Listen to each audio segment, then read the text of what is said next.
오늘 말씀은 바울이 바다를 건너 마게도냐로 라는 제목으로 말씀 나눌게요. 오늘은 세 가지 대지가 있는데요. 먼저는 이제 사역의 본질과 또 방법의 차이가 뭔지. 두 번째는 사역을 원리, 선교 지금 하고 있잖아요.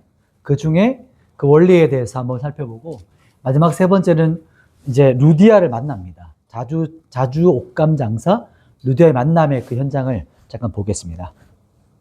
우리 지난 시간 잠깐 한번 기억해 볼까요? 지난주가 15장이었어요.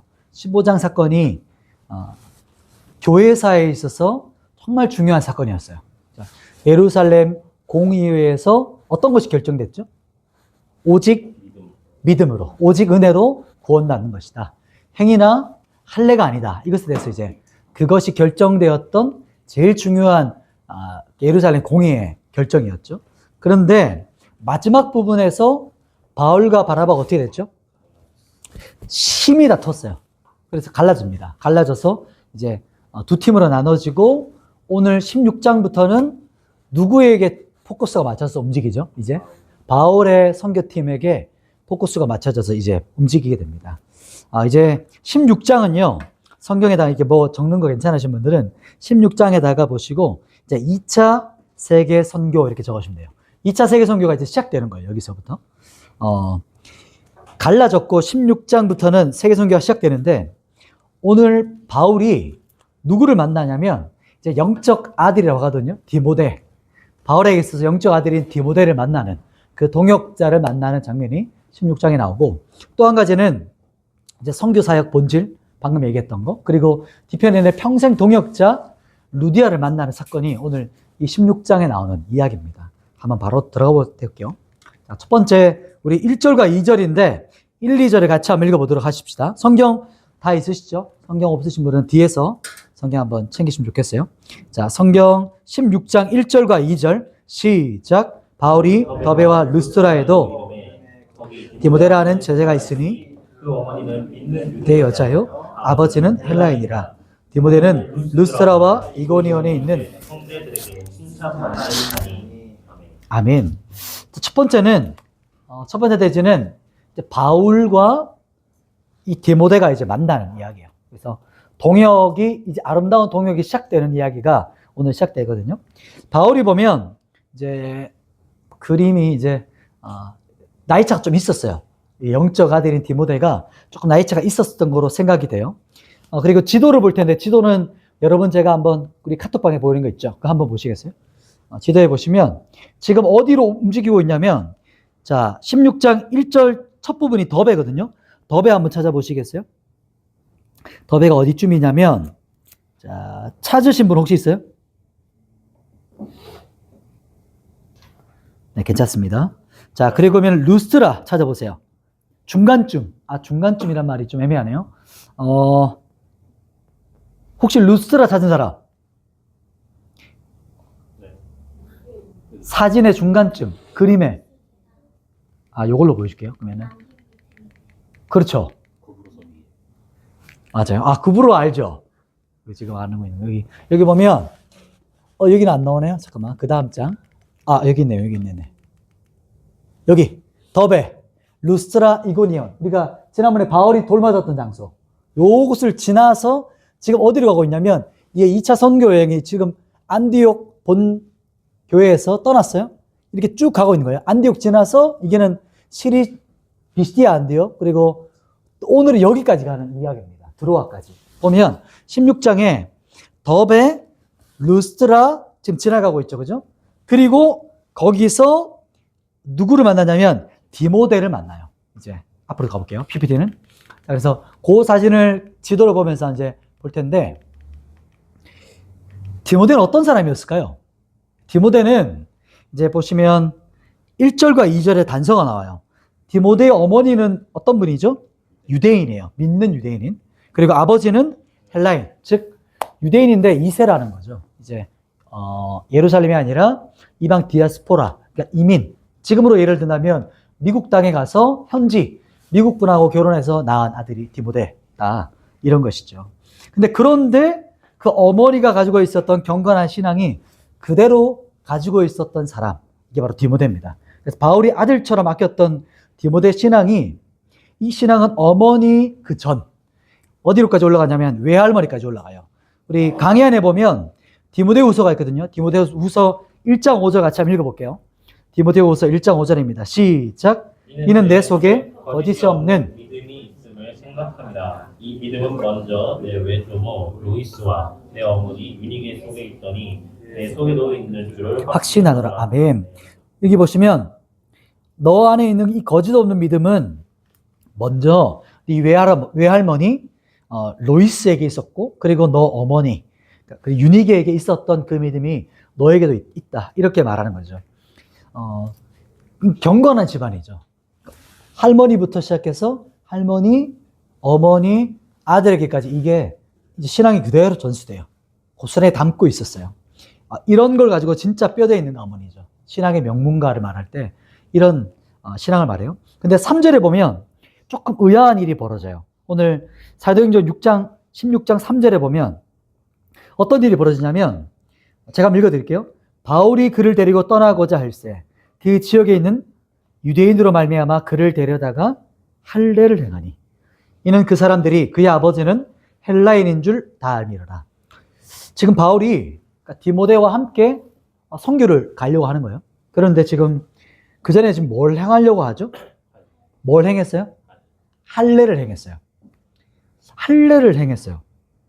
왜냐하면 아버지가 헬라인인 줄 알고 있었거든요. 사람들은 디모데 어머니는 유대인이야. 근데 아버지가 헬라인이잖아. 거기 할례 안 했지. 다 알고 있는 거예요. 이 주변 사람들은. 그런데 잘 생각해 보세요. 우리가 15장에 뭐 때문에 사도 바울이 핏대 세우면서 막 외치면서 했던 그 주제가 뭔지 기억나세요? 뭐였죠? 할례 문제였거든요. 할례. 그런데 지금 바울이 디모데를 데리고 뭐를 행했어요? 할례를 행했어요. 그전에는 할례를 아니다 이렇게 막 외쳤잖아요. 구원받는 거 아니야 이렇게 막 외쳤거든요. 그런데 오늘 본문에서는 지금 할례를 행했어요. 왜 이러는 걸까요? 이미 제가 PPT를 띄워놨네요. 그죠? 왜 그럴까요? 방금까지 싸웠다가 마음이 변한 건가요? 그게 아니고 지금 바울이 복음 전하는데 여기서 성경의 원리를 찾을 수가 있어요. 사역의 원리. 그러니까 우리에게 적용한다면 우리가 청년부 혹 사역이나 섬길 때, 또 우리가 믿음으로 살아갈 때 우리가 이제 원리를 여기서 우리가 얻을 수 있는 거죠. 유대인에게 있어서는 복음을 전할 때 있어서 유대인들은 이방인하고 접촉조차를 안 해요. 상종을 잘 안 해요. 그러면 회당은 어떨까요? 애당초 절대 못 들어가요. 유대인들은 막혀 있어요. 그런데 바울이 가지고 있었던 선교 그 방법 있잖아요. 툴. 그 가지고 있었던 그 생각들은 딱 제일 먼저 어디로 갔죠? 유대인 공동체 회당으로 갔어요. 회당에 가서 먼저 복음 전하고 이렇게 복음에 반응하는 사람. 유대인으로서 하나님을 아는데, 하나님 믿는데 예수 그리스도를 복음을 증거했을 때 그 앞에 메시아에 대한, 그리스도에 대한 그 갈망에 있는 사람들이 반응이 일어나요. 다는 아니지만 그 사람들을 일으켜서 함께 교회를 세웠거든요. 그게 지금 사도 바울이 1차 세계 선교여행, 2차 세계 선교할 때마다 했던 툴이었어요. 그러면 지금 디모데랑 같이 가야 되는데, 디모데가 회당에 들어가야 되는데 뭐가 걸리죠? 할례 때문에 못 들어가는 거예요. 그렇기 때문에 지금 뭘 먼저 행해요? 할례를 행하고 디모데를 데리고 가는 겁니다. 왜냐하면 이 선교 전략 자체가 디모데와 함께 먼저는 이방인에게 복음을 전하고자 하는 전략이 있었기 때문이에요. 그래서 이 본질은 똑같아요. 할례 받는 거는 해도 되고 안 해도 돼요. 이 말 이해돼요?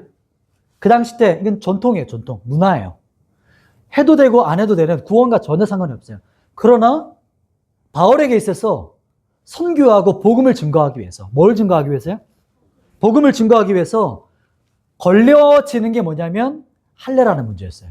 그러니까 굳이 이거를 안 할 필요가 없는 거예요. 디모데에게. 그래서 이 할례라는 걸림돌을 제거하고 디모데와 함께 같이 세계 선교 가는 거죠. 그래서 우리가 생각할 때 어떤 교회 안에서 혹은 누군가에게 나아갈 때 이렇게 생각할 수 있는 거예요. 본질에 있어서 우리가 타협하면 안 되죠. 그러나 본질이라는 복음 전하는 거, 생명 살리는 거에 있어서 방법은 다양할 수 있는 거예요. 바뀔 수 있는 거예요. 이것만 맞아. 왜냐하면 우리가 옛날에 했으니까. 이것만 맞아. 옛날부터 했으니까. 이거는 잘못됐다는 거예요. 계속해서 바뀔 수 있는데 그러나 타협하지 않아야 되는 것은 본질이다. 이게 오늘 첫 번째 포인트예요. 이것을 기억하는 거예요. 자, 그리고 이제 계속해서 가보십시다. 자, 핵심을 한번 정리해 볼게요. 핵심 뭐냐면 바울이 갑자기 마음이 바뀐 게 아니에요. 마음이 바뀐 게 아니고 무엇을 위해서 디모데에게 할례를 해야겠다고요? 복음 전파를 위해서. 복음을 증거하는 거. 이렇게 복음 전파 이렇게 말하면 너무 뭐랄까요? 대의명분처럼 보이는데 이 사람을 살리기 위해서 양보하는 거야. 내 거 내려놓는 거야. 내 틀, 내 선입견. 내가 고집하는 거. 근데 그게 본질이랑 달라. 그러면 포기하는 거예요. 내려놓는 걸 말하는 거예요. 그것이 오늘 본문에 말하는 것이고요. 그게 바로 복음 전하는 거였어요. 사도 바울에게 있어서. 근데 디모데한테는 할래. 굳이 안 할 필요가 없는 거예요. 해. 그리고 그 방법은 계속 변화되는 거예요. 그게 개혁주의거든요. 그게 뭐냐면 계속해서 교회는 개혁되어져 간다. 그러니까 변화되는 공동체를 말해요. 우리가 보수주의라고 우리가 장로교는 보수주의거든요. 보수주의라고 해서 전통을 보수하는 게 아니에요. 본질을 보수하는 거예요. 진리를. 그리고 진리를 바탕으로 계속 이 시대에 맞는 포장지를 바꿔가는 거예요. 그게 되지 않으면 교회가 도태되어져 가요. 그리고 교회가 세상 가운데서 복음 때문에 핍박당하고 예수 그리스도 때문에 우리가 조롱받는 게 아니고 우리의 고집 때문에, 선입견 때문에, 본질과 상관없는 것 때문에 우리가 그런 소리를 듣게 되는 거죠. 그래서 잘 분별해야 되는 부분이 바로 복음은 어떻게 하고요? 절대 사수하고 방법은 어떻게 해요? 개혁한다. 이걸 꼭 기억했으면 좋겠어요. 그래서 선교 사역에 오늘 바울은 이제 디모데를 데리고 이렇게 움직입니다. 그랬더니 어떻게 벌어지냐면 4절, 5절의 그 결과가 뭐냐면요.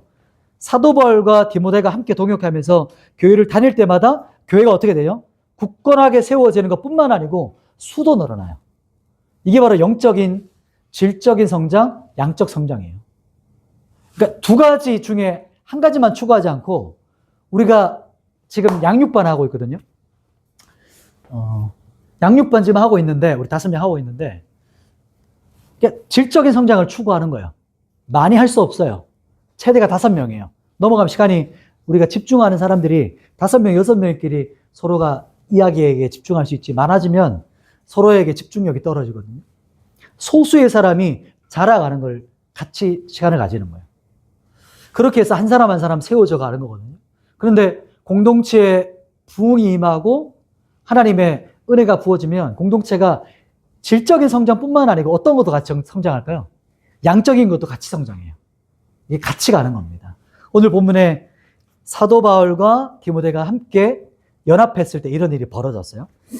그래서 우리 잠깐 제가 양육반 언급했지만 기도해 주셨으면 좋겠어요. 그냥 PT 같아요. 헬스장 PT예요. 왜냐하면 제가 뭐 가이드는 해주지만 실제 운동은 누가 해야 될까요? 본인이 직접 하는 거예요. 옆에서 계속 자 하나만 더 이렇게 한다고 되는 게 말로 되는 게 아니고 본인이 직접 하는 거거든요. 우리 리더들도 마찬가지잖아요. 양육반 했고 제자반 했어요. 지금 그 툴대로 잘 살아가고 있죠.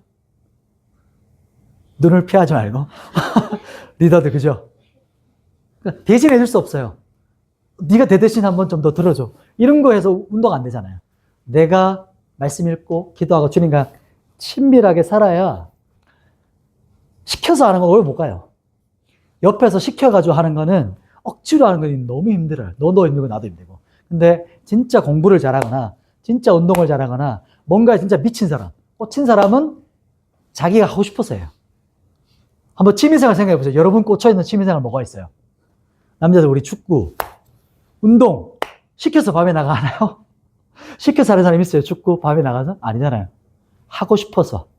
그러니까 미친 거죠. 우리 막 여행 가는 사람, 낚시 가는 사람. 옛날에 낚시 좋아하시는 분과 제가 따라갔는데 새벽 3시 반에 출발해요. 왜냐하면 그 도착하는 곳에 동이 트기 전에 고기가 잘 잡힌대요. 그러니까 그 남해 바다까지, 거제도 바다까지. 또 대구에서 2시간 반, 3시간 갔거든요. 그러니까 미친 거죠. 그러니까 미쳐야 성장해요. 이게 믿음의 원리도 마찬가지예요. 그래서 제가 여러 가지 이야기를 많이 해주고 싶지만 여러분 본인이 원해야 돼요. 본인이 바뀌어야 돼요. 아무튼 넘어가서 두 번째로 넘어가십시다. 오늘 본문에 이제 교회가 지금 성장해가고 있어요. 지금 시작하자마자, 연합하자마자, 디모데랑. 두 번째는 이제 바울과 이 선교팀이 지금 움직여요. 지금 6절이거든요. 6절과 7절인데 두 절 말씀을 한번 이해하면서 이 본문을 한번 읽어보세요. 같이 한번 읽어보겠습니다. 6절, 7절, 시작. 성령이 아시아에서 말씀을 전하지 못하게 하시거늘 그들이 브루기아와 갈라디아 땅으로 다녀가 무시아 앞에 이르러 비두니아로 가보자 했을 때 예수의 영이 허락하지 아니하시는지라. 아멘. 두 번째는 지금 바울이 선교 사역에 지금 정확히 원리란 말은 안 나오지만 이 안에서 원리를 우리가 찾을 수가 있어요. 뽑아낼 수가 있어요.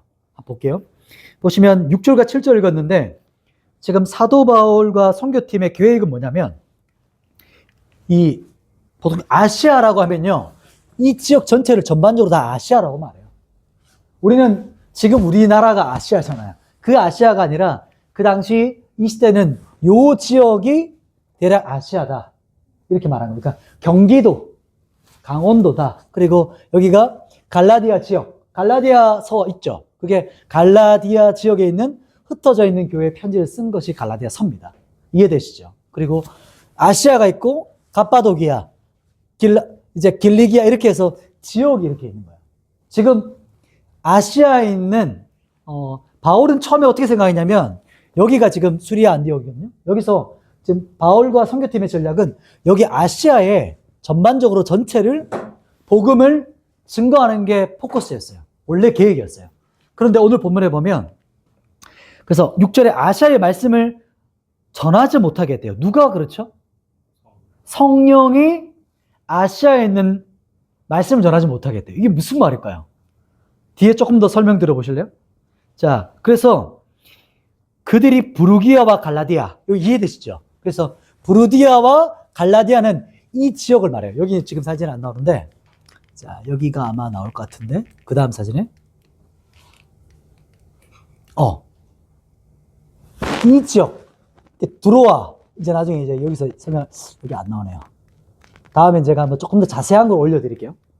오늘은 그냥 말로 설명할게요. 보시면, 이 지역, 요 지역, 갈라디아 연결되는 요 지역을 처음에는 이렇게 갈까? 이렇게 갈까? 이렇게 지금 선교팀이 서로 전략을 나누고 있었어요. 방향성을. 그런데 부르기아, 갈라디아 땅으로 다녀서 지금 7절에 보시면 어디까지 왔죠? 무시아까지 왔어요. 아무튼 요 근처입니다. 무시아까지 왔는데, 무시아는 어디냐면 두로와 오른쪽이에요. 여기서 이쪽이에요. 여기까지 왔어요, 지금. 이 지역까지. 무시아에 왔는데, 여기서 비두니아로 가고자 했었어요. 그러니까, 우리 비두니아로 갈까? 선교팀이 서로 그 다음 선교지를 그렇게 얘기했던 거예요. 비두니아 지역을. 그런데, 그 다음 또 뭐라고 말해요? 7절 후반부에. 성경 보시겠어요? 예수의 영이 어떻게 해요? 허락하지 않으셨대요. 그러니까 성령 하나님을 말할 때 예수의 영이에요. 예수의 영이 허락하지 않았어요. 여기서 참 신비로운 본문이 여기에요. 뭐냐면 성령 하나님께서 그 선교팀에게 감동을 주신 거예요. 우리는 지금 비시디아 안디옥, 여기서 이제 무시아를 지나서, 그 다음 우리 그러면 비두니아로 갈까? 이렇게 말하는데, 뭔가 다들 마음의 감동이 뭐라고 와요? 아닌 것 같은데? 이런 감동이 오는 거야. 그쪽 아닌 것 같아. 하나님께서 그 사람들에게 강한 감동을 주셨어요. 거기 아니야. 이제 중요한 부분이 나오죠. 이게 무슨 말이냐면, 지역과 방향성을 결정할 때 누가 말씀해 주셨다는 거예요? 성령 하나님께서 주도적으로 말씀하셨다는 거예요. 사람이 계획해요. 할 수 있어요. 그런데 그 걸음을 이끄셨던, 선교팀을 이끌었던 분이 바로 주어가 하나님이셨다는 걸 볼 수가 있어요. 이게 원리예요. 오늘 이 본문의 선교를 할 때 하나님께서 인도해 가시는 것을 이 사람들이 민감하게 따라갔어요. 사람이 계획하지만 주님 주도하셨다는 거예요. 그 주대심에 대한 고백이거든요. 그래서 이제 어떻게 되는가 한번 조금 더 볼까요? 그 뒷부분입니다. 8절과 9절 두 절 한번 읽어볼게요. 8, 9절 시작. 무시아를 지나 두라로 내려갔는데 밤에 환상이 바알에게 보이니 마게도냐 사람 하나가 서서 그에게 청하여 이르되 마게도냐로 건너와서 우리를 도우라 하거늘. 아멘. 자, 보시면 이제 비두니아 북쪽이 아니라 이제 무시아 남쪽 두로아 항구에 지금 딱 있었어요. 지금 여러분 잘 아시는 영화 있죠? 이 지명 딱 두로아 떠오르는 거 없어요? 혹시 짤 중에? 저는 이게 딱 떠오를 때, 야, 이거 청년들에게 딱 와닿겠구나. 두로아! 이 영화 알죠? 이게 무슨, 그게 제목이 뭐죠, 영화? 신세계 영화에 그거, 황정민 씨가 그, 뭐죠? 엘리베이터 안에서 기억나시죠? 그게 딱 떠올리시면 돼요. 야, 이 두로아라는 항구에서 사도 바울이 밤에 꿈을 꿔요. 꿈을 꾸는데 이 꿈은 그냥 드림이 아니에요. 개꿈이 아니고 하나님께서 환상을 보여줬어요, 밤에. 그러니까 꿈이란, 여기서 꿈은 환상이에요. 깨어있는데 하나님께서 펼쳐주신 비전이에요. 그래서 그 꿈이 뭐냐면 마게도냐 사람이 그 사람에게 손짓하면서 외쳐요. 바울에게 마게도냐로 건너와서 우리를 도우라! 이렇게 외치는 거예요. 마게도냐로 건너와서 우리를 도우라! 이렇게 해요. 마게도냐가 어딜까요? 이제 그것 때문에 이렇게 왔어요. 여기 보면, 이게 붙어버렸네? 이거 원래 열려 있어야 돼요? 이 위에가 흑해거든요? 아시죠? 이게, 여기가 바다로 있습니다. 바다. 이렇게 바다잖아요? 여기서부터는, 여기는 아시아세요. 아시아. 그죠? 여기부터는 어디죠? 이 땅부터는? 유럽이잖아요. 그죠? 이 지역이 마게도냐예요. 마게도냐라는 도시 이름이 아니고, 지역 전체를 말해서 마게도냐라고 해요. 그래서, 마게도냐 사람이 바울에게 환상 가운데 말해요. 요청해요. 건너와서 우리를 도우라! 이렇게 외치거든요. 이제 이때 정말 이제 그만하려고 했어요. 정말 여기서 전환점이 일어나요. 왜냐하면 그 전까지는 예루살렘과 요 아시아 대륙 가운데 있었던 복음이 지금 처음으로 어디를 딱 첫 발을 내딛었을까요? 마게도냐 유럽의 땅에 딱 딛는 순간이에요. 이곳이. 그래서 들어와! 기억나시죠? 좀 떠오르는데요. 드로아에서 어디로 들어와 있다고? 마게도냐 사람이? 마게도냐로 들어와! 이렇게 한 거예요. 항구 도시에서. 그래서 드로아에서 마게도냐로 이제 선교팀이 건너갑니다. 바다로 건너가요. 그 당시는 그렇게 큰 의미가 아니었을 거예요. 왜냐하면 다 똑같은 행정구역이었거든요. 이 지역 자체가 배로 왔다 갔다 했던 곳이었기 때문에. 그런데 우리가 지금 봤을 때는 유럽 땅 첫 선교가 시작되는 지점. 이것이 바로 오늘 이 본문이에요. 그래서 그리스 북부 지역을 말할 때 마게도냐 이 지역입니다. 자, 이게 무슨 말이냐면 아시아에서 이제 바다를 건너서 어디로 갔다고요? 그쵸. 마게도냐로 건너갔다. 이것을 우리가 본문에서 볼 수 있는 거죠. 이게 두 번째는 뭐냐면 하나님께서 계획하신 뜻과 비전을 어떻게 하냐면 그 선교팀에게 어떻게 하신 걸까요? 보여주셨다는 거예요. 하나님께서 주도해 가시고 주도하시는 것에서 한 단계 더 나가서 알려주세요. 말씀으로, 그 당시에는 환상으로 보여주셨어요. 그리고 계시로 알게 해주셨어요. 뜻을 알게 해주셨어요. 여기서 이 말씀 들으면서 여러분도 구하셨으면 좋겠어요. 하나님, 저를 이끌어 가실 때 저에게 말씀해 주세요. 계시해 주세요. 뜻을 깨닫게 해주세요.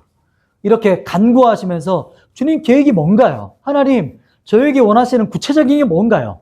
이렇게 알려달라고 간구하는 게 필요하다는 거예요. 그리고 마지막 세 번째가 이제 드로아에서 마게도냐로 들어갔어요. 그리고 10절은 제가 한번 읽어드릴게요. 바울이 그 환상을 보았을 때 우리가 곧 마게도냐로 떠나기를 힘쓰니 이는 하나님이 저 사람들에게 복음 전하라고 우리를 부르신 줄 인정함이로라. 아멘. 바울이 환상을 보고 나서 팀에게 알렸겠죠. 내가 어제 환상을 봤습니다. 마게도냐 사람이 마게도냐로 건너와서 우리를 도우라 했던 복음을 들었어요. 요청을 들었어요. 그랬더니 나누었더니 모두가 다 하나님이 주신 감동이라고 인정하는 거예요. 동의한 거예요. 그리고 나서 지금 10절에 인정하고 우리를 그곳에 복음 전하라는 것을 인정하고 함께 그 땅을 건너가기를 결정한 거예요. 이 10절에서. 그리고 나서 하나님의 뜻을 분명히 깨닫고 움직였던 거죠. 이게 세 번째 의미예요. 뭐냐면 하나님이 주도하시고 말씀하시는 목적이 뭐냐면 하나님께서 복음을 전하기 위한 거예요. 생명을 살리기 위한 거예요. 우리가 이 단계까지 못 갈 때가 많아요. 그냥 나 하나 인생에 포커스 맞출 때가 진짜 많거든요. 지금 시대는. 우리도 그래요. 저도 그럴 때가 많아요. 그냥 내가 어떻게 하면 좀 내가 힘든 거 없이 살까? 이 정도에 머물러 있을 때가 있어요. 그러나 하나님은 우리에게 가지고 있는 소명과 비전이 있어요. 부르심이 있어요. 그걸 꼭 기억하시고 하나님의 뜻을 구하고 그 뜻을 알려주실 목적이 뭘까요? 여러분을 통해서 복음이 흘러가기 위한 거예요. 자, 이제 지금 건너갔잖아요. 마게도냐 지역으로. 유럽 땅을 갔어요. 그러면 이유가 있어요. 이제 오늘도 나오고 다음 주 본문이 나오겠지만 이제 만남이 준비되어 있어요. 하나님의 준비의 만남이 있어요. 오늘 그 사람 중에 먼저 누구를 만나냐면, 자, 세 번째 가볼게요. 이제 루디아를 만납니다. 루디아라는 사람. 11절과 12절인데요. 우리 마지막 11절, 12절 같이 한번 두 절 읽어볼게요. 시작. 우리가 드로아에서 배로 떠나 사모드라게로 직행하여 이튿날 네아폴리로 가고 거기서 빌립보에 이르니 이는 마게도냐 지방의 첫 성이요 또 로마의 식민지라 이 성에서 수의를 이유하다가 다음에 여기 보시면 바울이 이제 빌립보에 있는 평생 이제 앞으로 함께할 동역자를 만나요. 이게 하나님의 인도하심, 주님께서 감동 주실 때 듣고 순종하고 움직이면 이런 일들이 벌어지게 돼요. 왜 이런 일이 안 벌어지죠? 1, 2, 3번 없으니까요. 그러니까 내가 하고 싶은 대로 사니까. 주님의 주도하심을 따라가고 뜻을 듣고 움직이는 거예요. 마지막 3번까지 가야 되는 거예요. 이게 그렇게 했더니 지금 누구를 만나냐면 지금 여기서 정말 스펙타클하죠. 우리가 계획했던 것은 유럽 땅이 아니었어요. 그런데 듣고 움직였더니 넘어갔더니 바다를 건넜더니 그때 하나님의 뜻을 구하고 내 계획을 수정했어요. 내 생각을 바꿨어요. 우리 선교팀의 계획을 수정해서 갔더니 거기서 드로아 항구에서 사모드라게라 섬을 지났어요. 그리고 유럽의 첫 관문인 네아폴리라는 곳에 도착해서 드디어 빌립보, 많이 들어봤죠? 빌립보는 큰 도시였어요. 빌립보라는 곳은 그 당시 로마 식민지였고 퇴역한 로마 장교들이 많이 살았어요. 엄청 화려한 도시였어요. 거기서 누구를 만났어요? 루디아를 만납니다. 자, 근데 루디아를 어떻게 만났냐면 가자마자 바로 만난 게 아니에요. 며칠 동안은 머물렀는데 시간이 흘러갑니다. 그래서 안식일이 왔어요. 안식일이 다 왔는데 아마 빌립보 지역에 회당 그 지역에는 없었나 봐요. 그래서 어디로 갔냐면 강가로 가요. 보통 회당이 없는 도시에는 강가에서 모여서 예배를 드렸어요. 이게 포로 시대 때부터 있었던 이 전통이었어요. 그때 바벨론 포로 때부터. 그래서 13절 14절에 보면 안식일에 기도할 곳이 있을까요? 찾죠. 그리고 14절 볼까요? 14절 같이 한번 읽어볼게요. 14절 같이 있습니다. 시작. 두아데라시에 있는 하나님을 섬기는 루디아라 하는 한 여자가 말을 듣고 있을 때 주께서 그 마음을 열어 바울의 말을 따르게 하신지라. 아멘. 강가에 모인 여자애들에게 물었어요. 혹시 여기 기도할 처소가 있습니까? 그랬더니 우연히 누굴 만났어요? 루디아를 만났어요. 그곳에서 물었는데. 그리고 이 자색 옷간 장사라고 하는데 자색 옷은 지금도 그래요. 옛날에 자색은 어떤 사람들이 주로 입었을까요? 그렇죠. 귀족들, 왕족들, 직위가 높은 사람들. 즉 자색 옷감을 팔았다는 것은 부를 상징해요. 어느 정도 이제 이게 뭔가 있어요. 퀄리티가 있어야 돼요. 막 못 팔아요, 아무나. 그리고 지금으로 보면 브랜드 이제 아주 이제 자기 이름 내걸고 하는 브랜드샵, 아주 명품 옷을 팔았던 곳으로 예를 들 수 있죠. 루디아. 이 루디아가 자색 옷감 만드는 루디아가 만나는 역사가 여기서 일어나요. 그리고 어떻게 되냐면 루디아가 주께서 그 마음을 열어주세요. 하나님께서 루디아의 마음을 열어주세요. 그리고 마음의 감동이 일어나는 거예요. 대화를 하고 사도 바울이 말씀을 증거하는데 마음이 움직이는 거예요. 이게 하나님의 만남 가운데 있을 때 이런 일이 일어나요. 이런 만남들이 우리 교회도 있었으면 좋겠고 여러분들의 삶 가운데 이런 믿음의 동역자들 안에 있는 그 끈끈한 믿음의 교제들이 있거든요. 이런 것들이 활발하게 일어났으면 좋겠어요. 넘어가서 이게 무슨 말이냐면 하나님을 경외하는 사람, 루디아는 하나님을 경외하는 사람이었거든요. 여기는 섬기는 이라고 나오는데 이 뜻은 원어적으로 두려워하는 사람, 그리고 존경하고 예배하는 사람을 말해요. 이 사람 안에 그 하나님의 감동하심을 캐치하는 민감함이 있어요. 여러분 안에도 하나님께서 뭔가 감동하실 때 그 마음을 캐치하셔야 돼요. 둔하면 안 돼요. 민감하게 반응하셔야 돼요. 그리고 나서 그 마음이 열려서 바울의 말을 따르게 돼요. 자, 오늘 본문에 짧게 나오지만 바울의 말을 따르고 나서 15절에 보면 이제 마지막 절이죠. 우리 15절을 같이 읽어볼까요? 마지막 절. 시작. 그와 그 집이 다 세례를 받고 우리에게 청하여 이르되 만일 나를 주 믿는 자로 알거든 내 집에 들어와 유하라 하고 강건하여 머물게 하니라. 아멘. 빌립보의 첫 번째 회심한 사람이 누구예요 이제? 루디아가 첫 번째 회심자입니다. 근데 이 루디아가 자기 혼자 회심하지 않고 루디아 플러스 집안 전체가 회심해요. 유럽의 첫 관문, 첫 도시에서 복음을 듣고 회심한 사람이 루디아였고 첫 번째 회심한 가정이 루디아의 가문이었어요. 그리고 나서 어떻게 했냐면 루디아가 사도 바울과 그 선교팀에게 너희 여기서 계속 복음 전했으면 좋겠는데 이 땅에서 복음 전할 거면 우리 집에 거하면서 복음을 전했으면 좋겠다. 이렇게 말해요. 그러니까 집이 생각보다 넓었다는 거죠. 부유했어요. 그리고 또 한 가지 포커스는 뭐냐면 지금 루디아와 가문이 언제 회심했죠? 지금 듣고 회심했어요. 그런데 사도 바울에게 뭐라고 하냐면 듣고 회심했는데 지금 사도 바울에게 복음과 선교사에게 같이 동역하자고 하는 거예요. 제가 지지할게요. 제가 후원할게요. 제가 동역하기 원해요. 이렇게 적극적으로 나아가요. 자, 여기서 새 가족이라고 해서 예수 믿은 지 얼마 안 됐다고 해서 혹은 교회에 내가 다닌 지 얼마 안 됐는데 제가 막 나서도 될까요? 그런 생각 하지 않았으면 좋겠어요.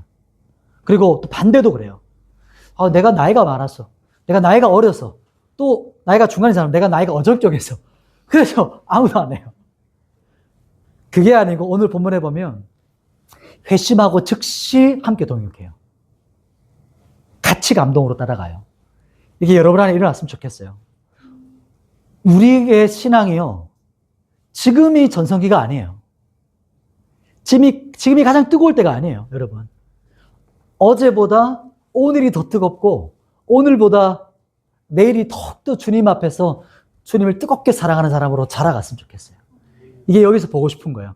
여러분 안에 오늘 본문 한번 쭉 생각해 보세요. 먼저 하나님의 뜻을 구해야 돼요. 주도권이 주님께 있어야 돼요. 그리고 끝이 아니고 주님의 뜻을 구해야 돼요. 주님의 뜻을 구하잖아요. 말씀을 듣고 들었으면 끝나나요? 들어와! 어떻게 해야 돼요? 넘어가야죠. 바다 건너가야죠. 우리 바다 건널 때 있잖아요. 언제 바다 건너가요? 인천공항 언제 가세요? 해외여행 가잖아요. 국내 여행 가잖아요. 그때는 어떻게 해요? 결단하고 연차 내고 우리가 결정해서 가잖아요. 그런 것처럼 가고 싶으면 좋겠다. 믿음이 좋아졌으면 좋겠다가 아니고 들었으면 움직여야 돼요. 첫 번째는 하나님의 뜻을 구하시고 뜻을 깨닫게 해주셨으면 그 말씀 붙잡고 움직여야 돼요. 그리고 움직일 때, 바다를 건너갈 때, 내 틀을 벗어날 때, 내가 한 번도 안 건너갔지만 지금 대륙이 넘어간 거예요. 조그마한 바다였지만 엄청난 패러다임이 전환된 거예요, 여기서. 유럽이 열렸어요. 유럽 땅이. 그런 것처럼 여러분이 말씀에 반응해서 여러분에게 있어서는 내가 여기는 안 될 거야. 여기는 건너지 못해.